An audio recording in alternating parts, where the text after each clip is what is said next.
okay ကျွန်တော်တို့ module တစ်ခုမှာပုံမှန်ပါမဲ့ CRU တွေပေါ့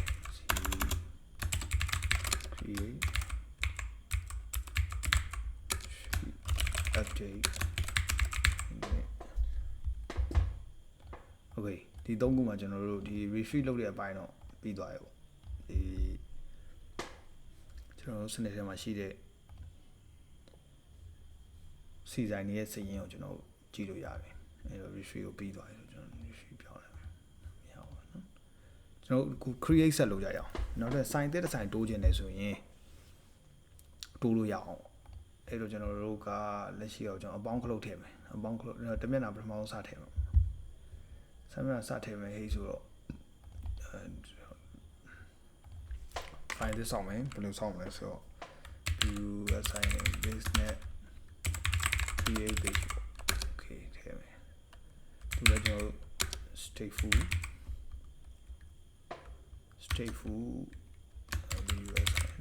view assign business create page ဟုတ်ပြီကျွန်တော်တို့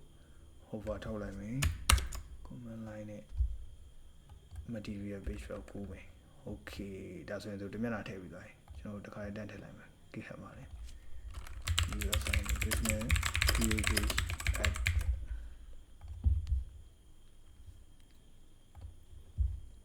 အဲ့တော့ listing page ကနေပြီးတော့အသစ်ထည့်ခြင်းနဲ့ဟဲ့ဆိုရင်ကျွန်တော်အပေါင်းခလုတ်လေးနှိပ်လိုက်မယ်နှိပ်လိုက်ရင်သွားမယ်အဲ့တော့အပေါင်းခလုတ်ကိုဘယ်မှာထည့်ကြမလဲကျွန်တော်တို့ညာဘက်အပေါ်မှာပဲ action ထဲမှာထည့်လိုက်ပါ action scene ထဲမှာ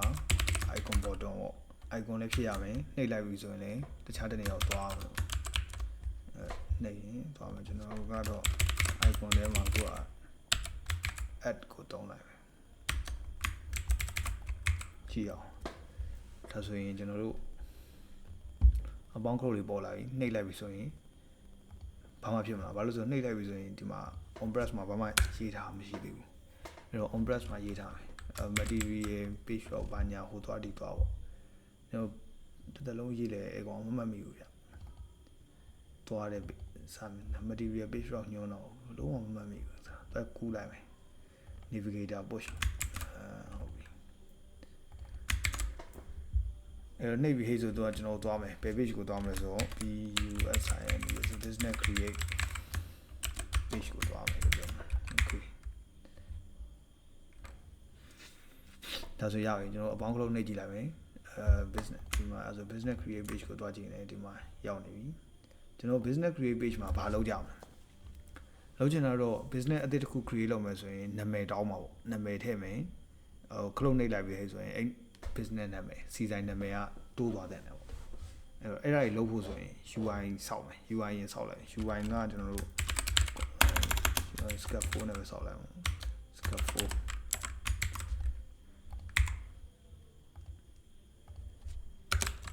ကျွန်တော်ပုံမှန်လုပ်နေကြတိုင်းပဲ application bar တွေလိုက်ထည့်မယ် bar မှာတိုက်တယ် create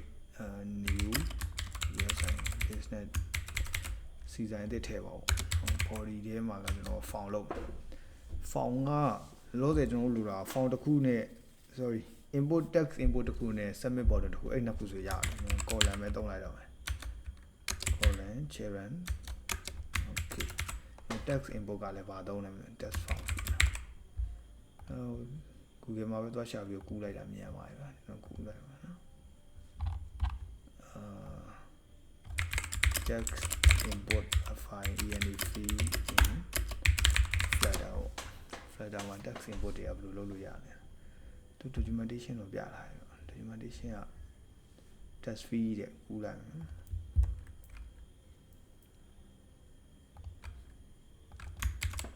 text fee တဲ့ okay text fee ကဘယ်လိုပေါ်လဲကြည့်အောင်text fee ဆိုဒီမှာပေါ်လာတယ်စာပေါ်လာပြီပေါ့ okay ကျွန်တော်တို့ကဒီမှာ decoration မှာက enter search term လို့ပါပဲဒါ enter new USIN business နာမည်ထည့်ပေါ့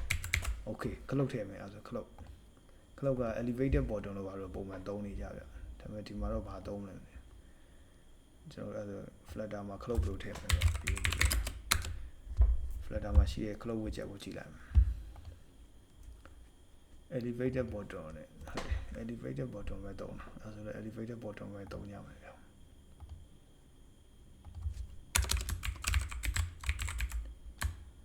elevated bottom နဲ့သူကနှိပ်ရင်မလုပ်မှာလဲနှိပ်ရင်ကျွန်တော်မှာလုံးမဲ့အဖြစ်မရှိသေးဘူးကျွန်တော်ကတော့ add new create maybe assign as business okay ဒါဆိုဘယ်လိုပေါ်လာမလဲကျွန်တော် form တစ်ခုရှိမယ် sorry text import တစ်ခုရှိမယ် cloud တစ်ခုရှိမယ်နှိပ်လိုက်ပြီဆိုရင်တွားပြီးတော့ထည့်တင်တယ်ပေါ့ထည့်တင်တယ်ဆိုတဲ့အကြောင်းကိုကျွန်တော်တို့က provider မှာတွားရေးထားမှာရမယ်အဲ့တော့ provider မှာအခုလက်ရှိတော့ကျွန်တော်တို့ဒီမှာ member data တစ်ခုရှိတယ်ကျွန်တော်တို့လက်ရှိနောက်ထပ် function တစ်ခု method တစ်ခုရေးလိုက်မယ်အဲ့ method ကလောဆယ်ကျွန်တော်တို့ boolean ပဲပြန်မယ်ဘာမှမပြန်သေးဘူးပေါ့ဗျာadd new create တော့ create new assign business okay create new business ဆိုတဲ့ function တစ်ခုကြီးညာမယ် business တစ်ခုဖန်တီးပြီဆိုရင်ကျွန်တော်တို့ဘာလုပ်လဲလောဆယ်နာမည်ပဲလို့အောင်ကျွန်တော်တို့ require နာမည်ရဲ့နာမည်ဆိုတာနာမည်ဒီလိုလိုက်က string ဆို string ပေါ့စာသားဆို string ပေါ့ okay ကျွန်တော်ဘာလုပ်မလဲလုပ်ချင်တာတော့ business အသစ်တစ်ခုလုပ်မယ်ဆိုတော့ business model တစ်ခုစောင့်မယ် view assign and business new view assign နဲ့ပေးလိုက်ရအောင်သူက business လုပ်ရမယ်ပေါ့ id ကလောလောဆယ်ကျွန်တော် random ယူလိုက်မယ် random ယူသေးတယ်လောလောဆယ်နာမည်ကပေးလိုက်တဲ့နာမည်ပဲယူမယ် okay လက်ရှိရှိနေတဲ့ business ရဲ့ id ကကျွန်တော်ပုံမှန်ဆို4ဖြစ်ရမှာနောက်တစ်ခါခေါ်5ဖြစ်ရမှာပေါ့အဲ့တော့လက်ရှိရှိနေတဲ့ business စီးရင်ရဲ့တစ်တိုးပေးလိုက်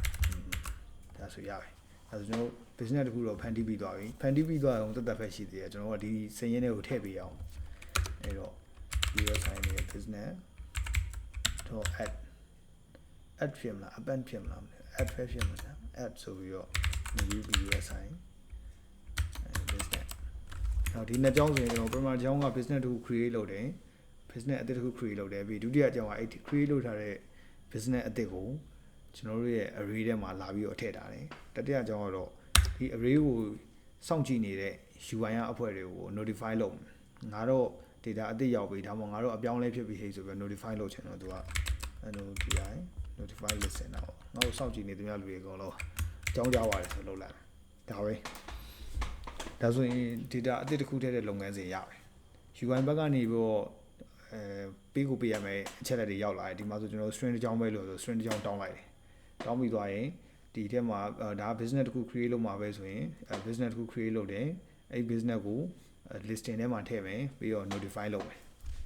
okay အဲ့ဒါဆိုဒီ function ကိုကျွန်တော်လှမ်းခေါ်လို့ရတယ်ခလုံးနှိပ်ပြီးဟေ့ဆိုကျွန်တော်လုပ်မှာကprovider တွေကဘယ် provider လဲဆိုတော့ USIN assign business provider တွေကcontact listen တော့ဒါ method function တွေပါ call ခေါ်မှာ data ကိုလှမ်းပြီးစောင့်ယူမယ်မဟုတ်ဘူးဆိုတော့ false ပေါ့ add new add sorry ဒီမှာရှိမှာ import လုပ်မထားသူတို့ပြဿနာတက်တယ် import တွေအရင်လုပ်လိုက် provider လုပ်မယ် business provider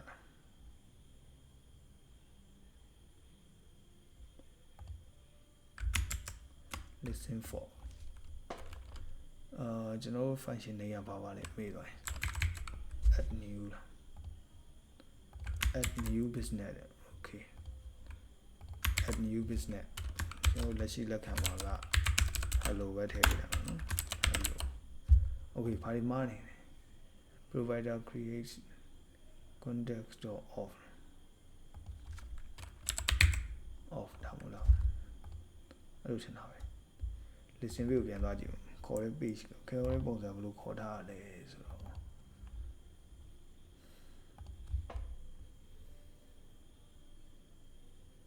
provider of context အဲ့လိုခေါ် provider dot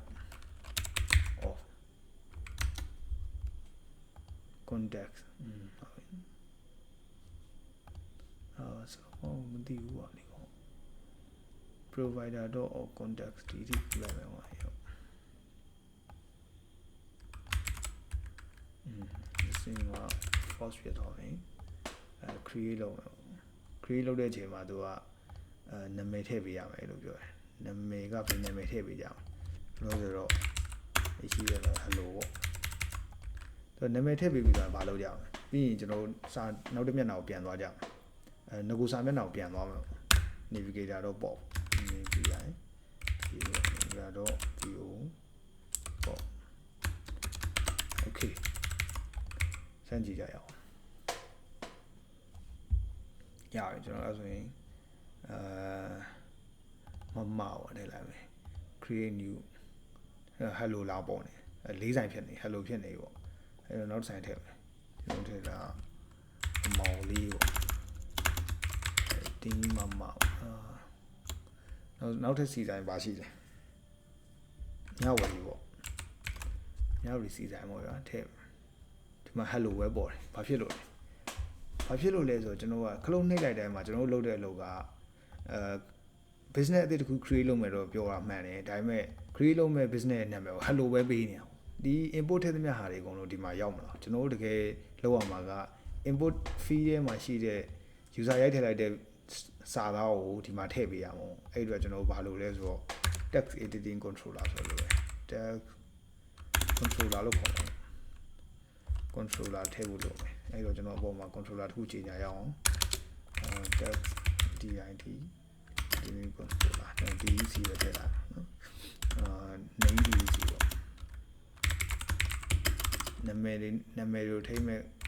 text editing controller okay အဲ့တော့ name DEC လို့သုံးလိုက်မယ်ဒီ controller ကိုကျွန်တော်တို့ဒီမှာလာထည့်မယ်ပြီးရင်တော့ကျွန်တော် hello စာကျွန်တော်တို့သုံးပါက name DEC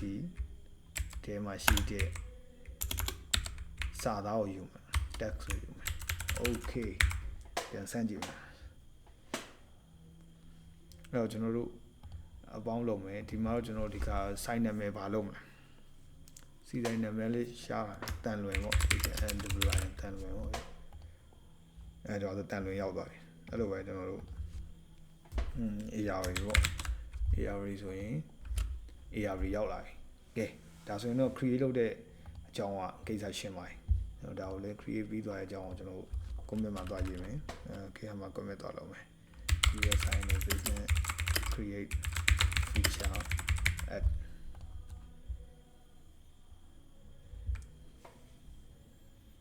push number okay ဒါဆိုတော့ကျွန်တော်နောက်တစ်ပိုင်းပြီးပါပြီဆောနာကအပိုင်းမှာ listing လုပ်ခဲ့တယ်အခုဒုတိယအပိုင်းဒီပိုင်းမှာတော့ကျွန်တော် create လုပ်လို့ရပါပြီနောက်တစ်ပိုင်းမှာကျွန်တော်တို့